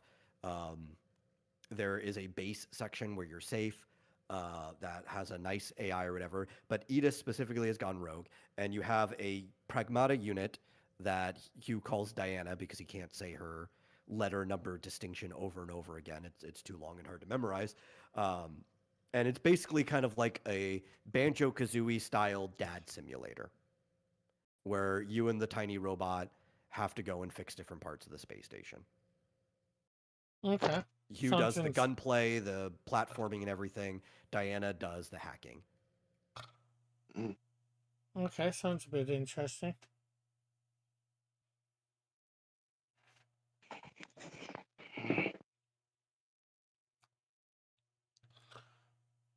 Uh, is Pragmata really optimistic as Alpha? Oh yeah, Uh, yeah it and is. then Pilfer Why says care if says something's optimistic than that? That's the thing. I mean, it could be like Pilfer Post said. It could be a nice breath of fresh air if everything's pessimistic. You know, it's nice to have something that's different. maybe it's because you Like I like could this. have a nice pessimistic story, but not if it's like everything is. Yeah, and it's also just some people like optimistic stuff. So some people like Yeah, pessimistic I stuff. don't think the game is post-human though. Um, like yeah, they're involved with a lot of robots and stuff, but human society, from what I can tell, is thriving down on Earth. And like actually, I think even the birth rates are better in their world than it is here. Um, it's the moon base is the one that's in trouble, and you even get to a point where you go to where people were living. There's like a small city, resembles parts of New York, and it's desolate. Like there's nobody living there or anything. But it's definitely it's the period of human colonization. Which is probably also why it's optimistic, where we're spreading out to the stars. We just started with our own moon, which is probably where we're starting anyway, is with our own moon. I know people have been wanting to go to Mars forever, and I'd be like, no, that's stupid. We're not going straight to Mars. If you want to do this right, you need to make some type of spaceport or colony um, between here and the moon or on the moon, because we need to actually start construction in space. Because the most expensive part of doing things in space is getting things into space, Yeah. right? People up and down. If we have permanent settlements, like a port up there, and then you want to make a port outside of like Mars's or like right on Mars's orbit too, so that you can transit stuff back and forth, and then you can start colonizing Mars. But Mars is kind of too far away to be able to just like send people right there and hope it works. I You know, want to set yeah, I up know. the stations They in take between. 7 years to get to Mars, and it probably take another 7 years to get back. So you, Yeah, and you only need you two should ports: probably just. an Earth orbit Mm, port and a Mars orbit port, and it's fine. But you do need the ports if you want to do it right. And they're finally starting to understand this because like Elon Musk is like, okay, we're reeling back. We're gonna make a base on the moon. It's like you should have been working on that 10 years ago. Yeah. Well, technically, they were working on that back in the 90s, and then I guess somehow they got switched. Because I remember, and there was a whatchamacallit for this too. They did well, sort of a movie, although based on the reality of like making a like a biodome out in the desert and seeing people could Yeah. survive, like in that environment with, and they gave you, three or four different environments, desert, all that sort of stuff. But, No, you Alpha, know, we could get an atmosphere to Mars. Like so, technically Mars has an atmosphere. It's just very very thin. It's so thin it it has doesn't atmosphere, but really it's not matter. breathable by humans. Yeah, well, we can make it breathable. We have to thicken the atmosphere up too. But one of the best ways to do that, and this mathematically checks out. It seems very American way to do it is by nuking the ice caps and then seeding algae because it has a single ice cap at the top that's huge. It's got a lot of water, like a more than an ocean's worth of water trapped up in that ice. If we nuked it and released the water and then seeded the planet with algae, then we would have the atmosphere. But it would take a long time, and that's why we kind of need like Mm, a space base floating around Mars during that period. yeah, it'll probably take like decades for that to happen.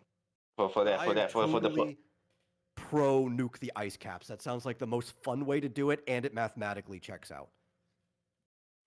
Yeah, it'll take decades for the air to become like for the atmosphere to become thicker. So Oh no, we don't have to worry about the radiation. It's fine.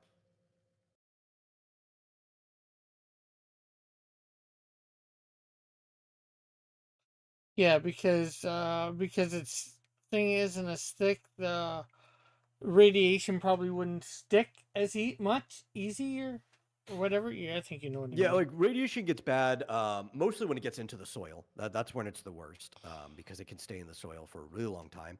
It's going to be localized to the point where we nuke, but the chain effect of the heat is going to melt like basically everything else. Yeah, some of the water will be radiated, but radiation gets out of the water quickly. And if we're throwing an algae to do this, like Fizz says, it's going to take decades. The radiation is going to be gone, even from the localized section, by the time anybody has to deal with it. not to And they're mention not going to live in that area anyway. you can also see it with radiosynthetic fungi as well.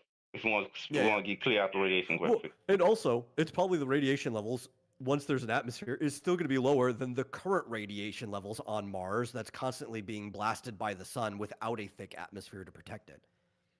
Mm. Yeah, I say you can also seed it with radiosynthetic fungi as well. That'll be Yeah, you don't need to uh, though. It's unnecessary. You could if you want to. Like it's fun. Like have a chance to run some more experiments and stuff, like we do with anything we send up to space. But it won't be necessary.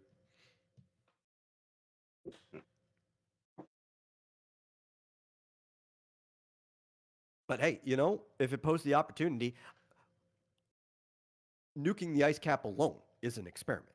If you already have people on a base while this is happening, take the opportunity to run whatever experiments you need to. Right? You won't get another like chance until Yeah. we find another planet like that where we need to nuke an ice cap. And who knows when that's going to be.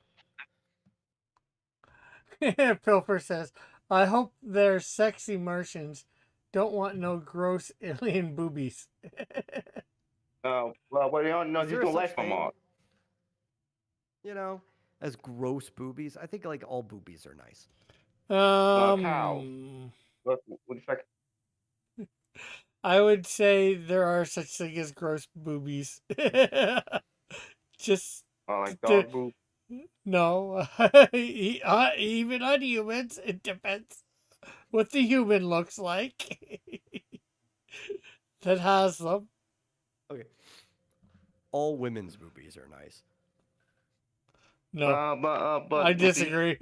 but what you say? What you say? I can't talk about. Yeah, I can't talk about things you've never seen. That's kind of Yeah. unfortunate. 'Cause I watch a lot. I watch and read a lot of things that no one seen, no one can't sees. Yeah. Yeah, but if there is any life on Mars, it would have to be subsurface, and at best, it would be like bacterial level. That's it. We've seen some signs that might be there, but those same things can be tricked by just like naturally radioactive rocks. So it's I wouldn't If even there say were, it's 50-50. It's not a coin flip. It's more like you're gonna have to land a crit, like a nat 100 on a 100 side die, for there to even be bacterial life there. exactly, and if there was life on Mars, it would have to be millions of years ago. Yeah, I mean, no, they could be there now if subsurface bacterial, but that's all you're getting. I'm not talking about, but multicellular life would have to be millions of years ago. Yeah, yeah. When Mars was, as we suspect from patterns on the surface, looked a lot closer to Earth, but we don't even know if that's actually the case. It's very likely, but we're only like maybe 80% sure Hmm. based on patterns we've seen. No, like if there was multicellular life in there millions of years ago, you might try to dig up something to see to Yeah, see hey, if you're lucky, maybe something got fossilized. You know. yeah, something got fossilized exactly.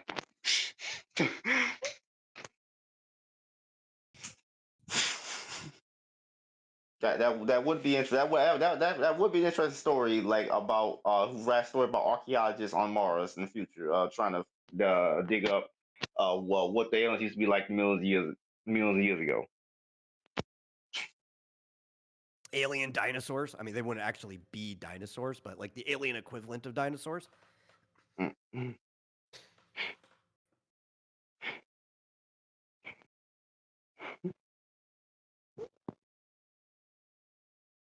That'd be like oh no, no! Now you're making me think of Final Fantasy: The Spirits Within, and that's such a horrible movie.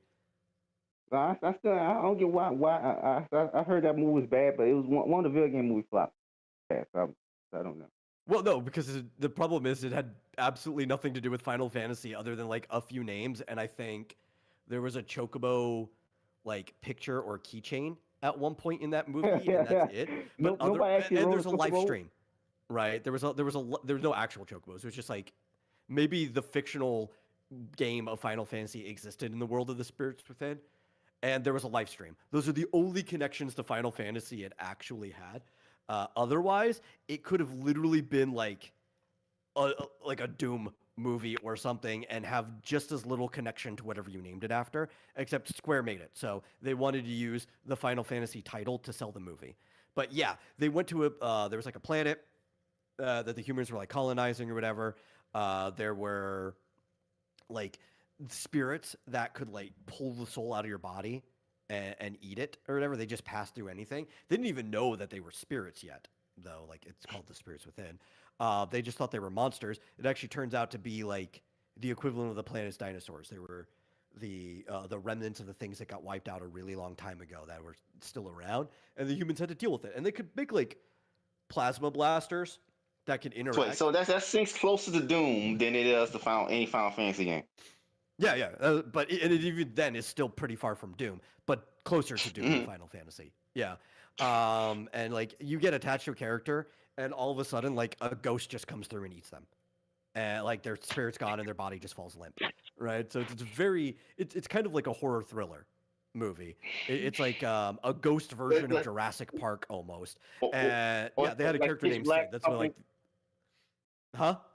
Like Pitch This is Black? like Pitch Black or Yeah, something. you could say it probably in the same genre of like horror thriller that Pitch Black is. Like it's a monster thriller, where there's like some competent people, some not, and at the very end, I'll spoil it because it's not worth watching this movie at all. Um, I saw it in they solve theaters. it because like what the lady has to like sacrifice herself to the live stream to basically fix everything. Pup says, great movie, bad Final Fantasy, but also the OG Squaresoft, and now we just have uh, Kokonix as the replacement. Yeah. And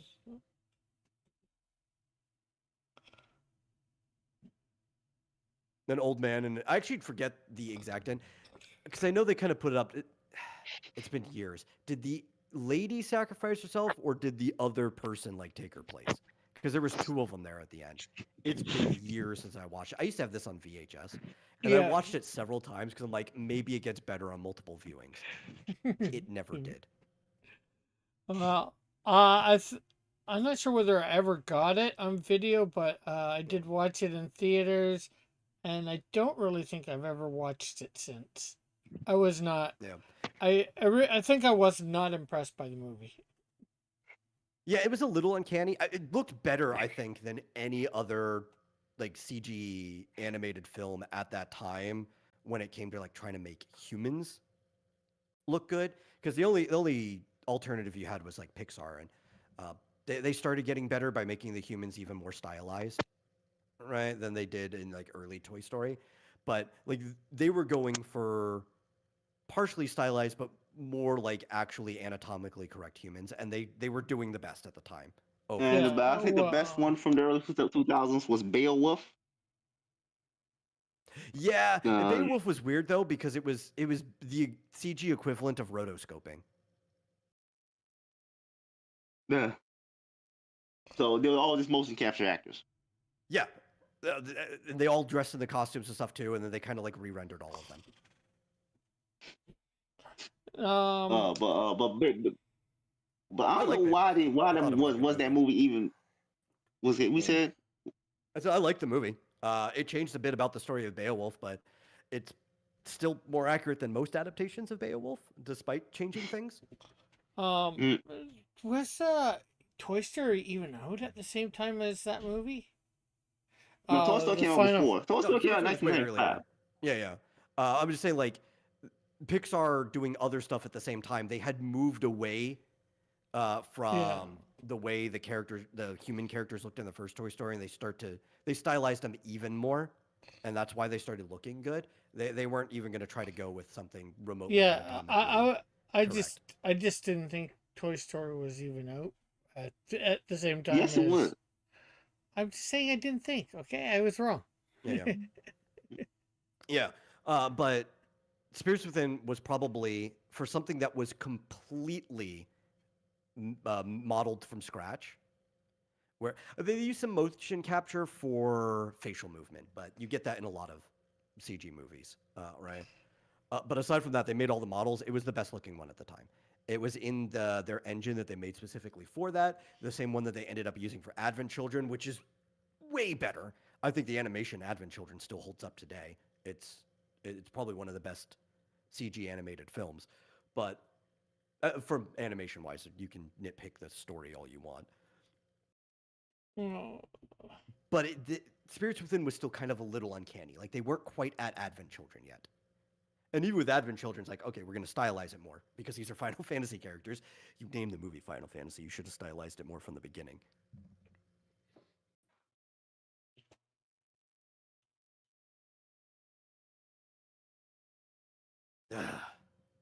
Oh, But yeah, um, Pilfer brought up that movie actually did ruin Square Soft as a company. Like they spent so much money on it for a theatrical run, did not get the returns, and they directly blame that movie for why they had to merge with Enix.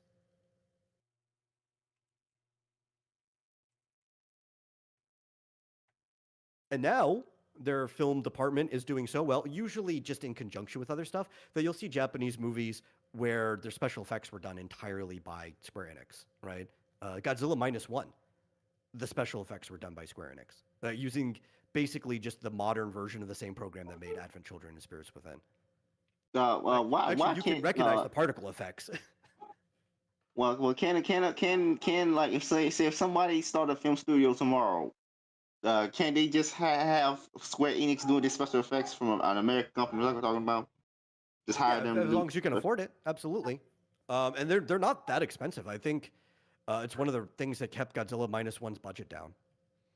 Oh, Rick, do you want the fully finished version of that cover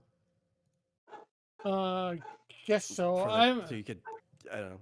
I know you're just color picking the flats, but like the hair color changes quite a bit when it's no longer in the flats. Yeah, well, what I was trying to go Yeah, for, I was coloring up the bat or whatever it's called, yeah, yeah. and I wasn't sure of the coloring for the area Yeah, where she it's supposed to be holds and wood and almost like tennis wrapping, right? Like you'd use on a any type of like wooden stick, like a yeah, hockey stick wrapping too. It's very similar. yeah. So it's Um, like black electrical tape. sort of, just a little thicker, meant to like kind of pull on But itself, so you kind of get like that gridded wrapping. it's blackish. Is I was more Yeah, yeah, yeah, yeah. trying to, like I said, figure And out. the Hurley's wood is more of like a golden wood too, but you know you do whatever you want. But also I want to say I probably I have no interest in doing a story about cynical mad scientists because we have hundreds of stories about that already. Okay, I'm not sure if I hadn't read enough of where that comic Warren Ellis did. I forget the name. I got The a question. the Did comic book anybody Warren Ellis ask you did. here whether you wanted to do that type of story? No, no, no. But can't see can't even see the chat. So I'm on my phone. I don't have a laptop. So Yeah. I ain't read enough of that Warren Ellis Mad Scientist comic. Well, Warren Ellis did one a long time ago. I didn't read too much of it. I assume it's probably cynical like all of his other stuff. But collectively we had hundreds of that already. I guess. Stories of that because I mean Frank and I don't really Fran read a lot of them, so I couldn't tell you. But Frank and maybe. Fran has gone over for like over 100 chapters now when it's episodic. So then combine that Rick and Morty, we had hundreds of stories of that guy already. So I have no interest in doing something similar to that. But was cynical Well, mad scientist. what you Have want to fun not know? doing that. Well, you want to know something, Fitzjoseph? Before you said something, I probably already knew that and probably didn't care. Because you're gonna do whatever stories you're gonna do, and that's fine. I do have a superhero who relies on technology, a concept, but it's very different. So than what you would normally expect. Yeah. Well, that's Now, good. I think I've It's uh, mentioned Schaefer before. yeah. Well, you know what? That's good. It's nice to subvert people's expectations a little bit. Hopefully, at times. Now, no one, That's what I try and do. no one expects. No one expects. Expects something similar to MacGyver at all. Anyway, a guy who can just Nobody make expects the Spanish Inquisition. like no one does anyone expect us to read a story about a guy who can just make random stuff out of junk and then Yeah, uses to fight crime. yeah. Yeah, it's Well, called that's why MacGyver. MacGyver exists. You know, like I'm, even if it I hasn't mean, been done a lot, the fact that MacGyver exists is popular. If somebody started doing it, it'd be like, oh yeah, this is like MacGyver. I know exactly because MacGyver is one inspiration for this character, Schaefer. And I haven't Quite said like that before. MacGyver's son, MacGruber MacGyver. The Yeah. perfect name for the perfect son. Mm-hmm. Heck, technically, that was Tony Stark too. Building the first Iron Man suit. He MacGyvered it together. But MacGyver. I heard there was a reboot, but I ain't seen none of the reboot. I saw like a couple episodes. I didn't like the fact that like MacGyver does work with other people, but they turned it into like an NCIS style team show just centered Because around every cop show MacGyver. has to be that, Yeah, I or just every didn't spy dig show it. has to be that. yeah. Again, I saw I think I saw every episode. It wasn't so bad. You're right. I didn't really like that aspect of it either. They had people involved in his life that weren't involved in his life when things started.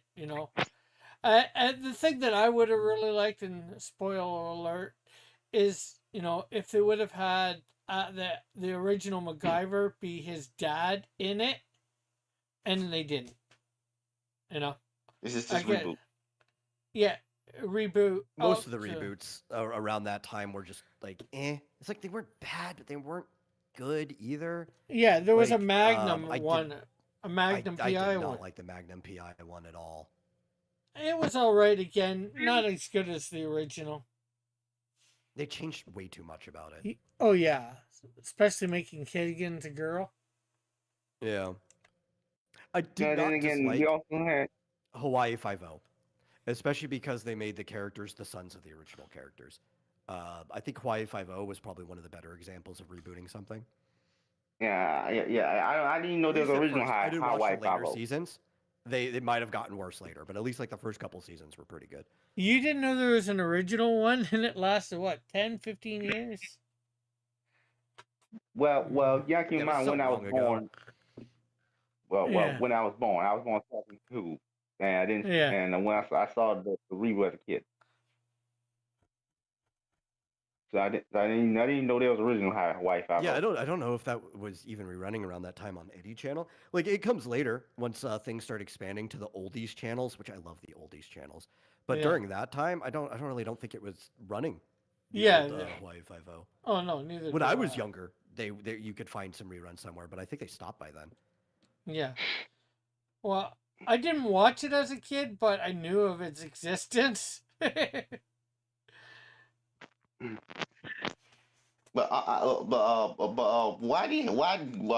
Were people at that time not even interested in making a solo cop show or solo spy show or anything like that? They just wanted them to always had to be some NCIS team. Like, why is that Yeah, the well, I case? mean, we talked about this. I think even last stream, where like No, once something we becomes popular talked trend. about the whole X Files thing. Yeah, but Where you no, also but have this exact subject is still the same. That like if there is a trend, the industry will just hop on the trend. Yeah, because it's like It's ultimately the same subject.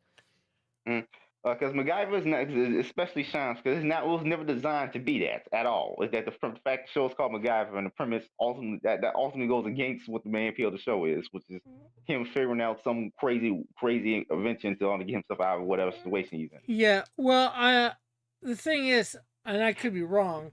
Before the original MacGyver show, I don't think most people referred to doing the stuff that he does in that show as MacGyvering something. It's No, but because I of know the that. whole premise. So I know. I know. I talk about the narrow term. The whole premise of the show is that we see this guy come up with crazy inventions to get himself out of any situation. That's the Yeah, whole. That was from the jump. That was the premise. yeah. Well, guess So what? In the reboot, they did that. It's just that he worked with the team while doing. I know. But the whole team kind of defeats the point of that since he's supposed to do it himself. Now that's the premise. Yeah. He's supposed to be if he's not doing himself, then he's not really that skilled. Then Well, he is doing it himself. They're not coming up with ideas or whatever. They're not thing. They're just with him when he's doing it. And sometimes there was people with him when he was doing it in the original, and sometimes they're laying support. I mean Like I know that I've seen some of the original. yeah.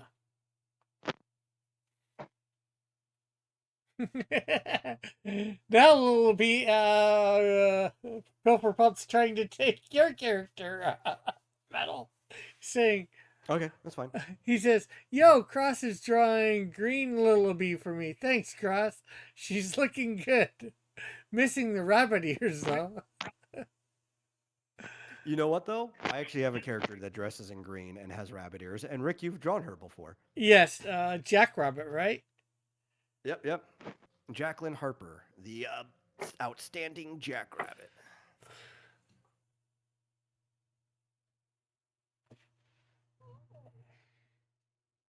Which I think I said that I was going to actually redraw good this time for the magazine.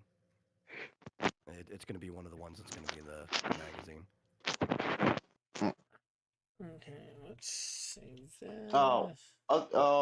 okay. Also, I noticed. I know that whole MacGyver subject made me think about something. When specifically Marvel Comics, why does it seem like the writers aren't interested in writing about the character that they're assigned to write? Well, I know why in DC Comics, a lot of reasons why, but why in Marvel? Because like it seems like every Iron Man story is like about he has to lose his money or something. Like why can't you just write a story about him being a superhero and fighting a villain that Well, if they're that writing is about It's losing their very mind, different.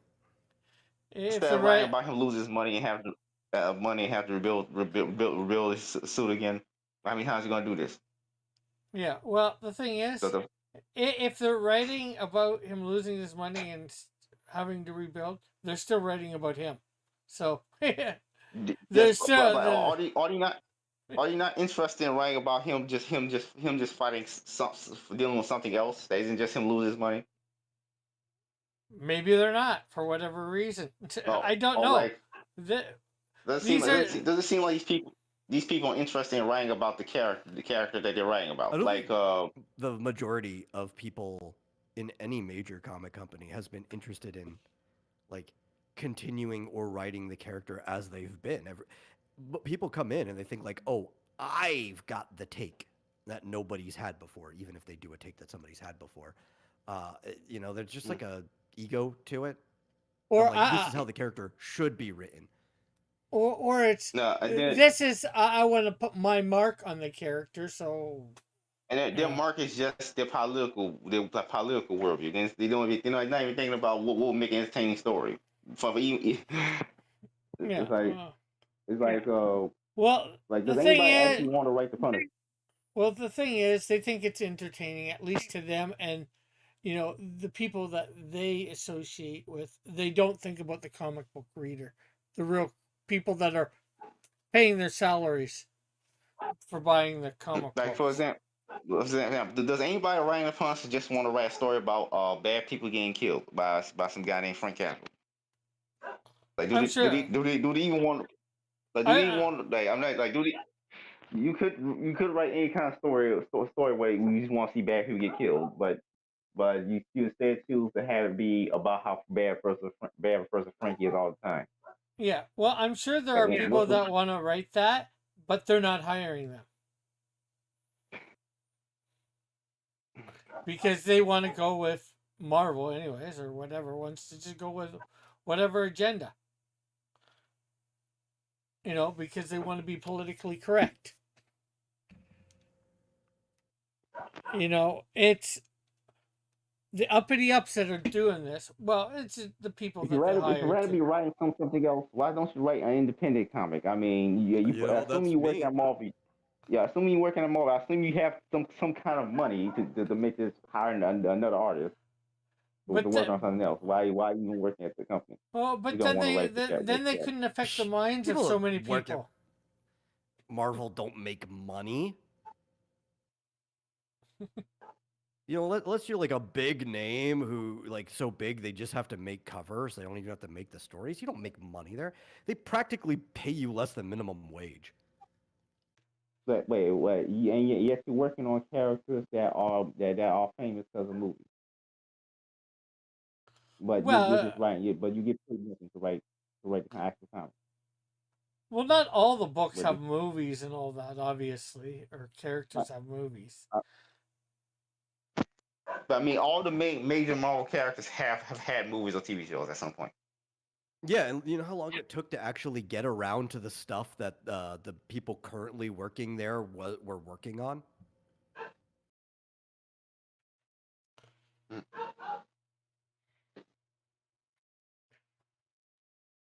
Mm. Like if these people have no interest in writing stories about these characters, why are they writing at Marvel? Especially since the job doesn't pay anything. Agenda. You know, yeah. Well, and also to say you worked at Marvel. You No. know, you That's worked it. on that character. That's it. Like Yeah, why yeah. can't? Yeah, it's a resume pattern. That makes no sense. Like, well, we get stuff hired by what? Who's gonna carry work at Marvel Comics? Oh, well, if you worked at Marvel Comics, you could get a job writing for a movie, not even necessarily Marvel. These people move all over the place. Like they go from comics to video games to movies to stuff. Like a lot of people don't stay in the same place. Look at like Warren Ellis, who's a bigger name at this point, right? Um, he made okay money working on comics. Now he writes for like Netflix animated series and stuff Yeah. like that. The Castlevania stuff. Yeah. Yeah, though he really only did the first part, the original, but he has openings, right? Like he could work on Castlevania. He could go work on anything now because he's Warren Ellis. Yeah. He was in comics and somehow became a producer for TV and movies. No, Jeff Loeb. Yeah. Metal, Pilfer says to Metal, Secret of Mana was a masterpiece. Never played 4, but was obsessed with 6 through 7? 6 and 7. No, that's 12. 6 through 12. Which Yeah. yes, I love 6. I love 12. 12 is like it started development back when Sakaguchi was still involved heavily in Final Fantasy. He was pulling away right before the merger, and he kind of left the company when they finally merged. But Sakaguchi was the guy who made Final Fantasy from the beginning, like the very first one, and he directed the first 6 Final Fantasies. When they made it to PlayStation, they were doing so many different Final Fantasy games that he had to become more of the producer of the department and didn't get to be very hands-on for a lot of them. Until 9, he came back because he wasn't happy with what they did with 7 and 8. He's like, this doesn't feel like my vision. So he made 9 as kind of like a love letter to the first 6 Final Fantasies, and that was really the last time he personally worked on a Final Fantasy game, but he was still kind of involved in 10 and 12. I don't think he really oversaw the development of the MMO Final Fantasy 11, but 12 was the last time Sakaguchi had like any involvement in a Final Fantasy game during the early development. But he was already kind of like moving away from it during both of those times. And part of it too, like Uematsu was already moving away from it, the guy who did the music for all the Final Fantasies up to 10. He still did a couple, like I think he did the new versions of the Chocobo songs in 10. And maybe he would do like 1 or 2 songs per game. But they had already started moving on to other composers and stuff because Uematsu pretty much went with Sakaguchi. Like they were friends. When Sakaguchi made Mistwalker Studio, like his own stuff, Uematsu went over there with him. And then on contract would still do stuff for Square here and there, but he pretty much just followed Sakaguchi over to Mistwalker. Speaking of Warren Ellis, I think I read a comic from Warren Ellis a long time ago where about the guy who was a detective, who was a chronic alcoholic, and he had to deal with superpower beings. I forgot what that was. That was called. He was trying to find some little dudes. So a sex tape Adolf Hitler made back during World War II. Are you talking about Fell? It was made by Warren Ellis. Yeah, yeah, because that's the only like detective comic I can think of that he made was Fell. Yeah. Like had to do with an orange coat on. I forget the name. Let's see. Alpha says 9 was back to a chibi SD style. Philip Pilferpup says 12 was a flawed masterpiece. Alpha says 12 should have waited a generation. Pilferpup said he did make The Lost Odyssey, which is also a masterpiece. And then Pilferpup. Go ahead. I love the Miss Walker stuff. It also brings up Fantasia. Lost Odyssey and Fantasia are great games. The problem with Fantasia was it was limited to Apple Arcade for like the first few years. So you'd have to have like an iPhone or something to play it. But, or I guess a MacBook. Fantasia is available, the remastered like special edition version on like every system now, so people can finally get in. And it plays a lot like 10. Fantasia is basically what Final Fantasy X would have been if Sakaguchi had controlled all of the development on it. And you can also tell that in the meantime, some of his other friends has influenced it because a lot of the characters and stuff in Fantation feel very much like something Yoko Taro would have done. And I know that Sakaguchi is friends with Yoko Taro.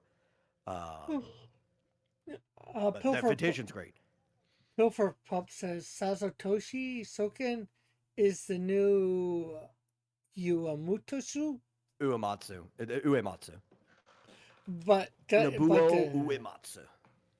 Okay, but doesn't compare. He's still good, but not the same. Yeah, Soken's cool. He's did a lot of good stuff for like Final Fantasy 14. That's where most of his involvement is. I think he did some stuff for 16. I don't remember where it was though, but mostly Soken does 14 with like Yoshi P. And well, it is 9 o'clock, 2 hours, so it's that time. I'll ask, but probably know the answer.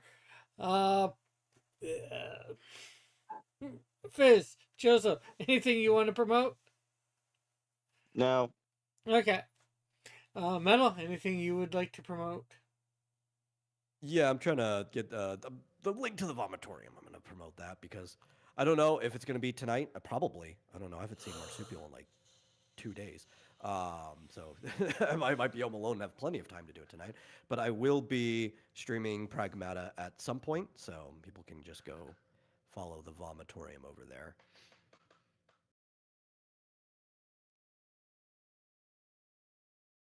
There you go. Okay. Oh, well, I'll say thank you to Fitzjosa. Thank you to Metal for coming on and talking, chatting. Thanks for everybody in the chat for coming by and chatting. It's been great for you. Been great having everybody here. I will be back tomorrow night with the Silhouette game. We are doing characters that debuted, and I know I'm saying it wrong, in 1991. Debuted.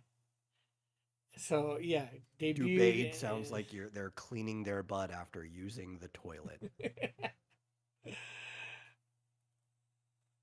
Puffer Puff, so much nerd lore, love it. Alpha's good night, and it says hope you clean that dirty mouth. Okay, we'll see everybody tomorrow. Hopefully tomorrow for the Silhouette game when we showcase some characters that debuted in 1991. So, bye for now. Dubay that mouth of yours. So, bye for now. God bless. Love you all. Have a great and wonderful day, night, whatever it might be for you.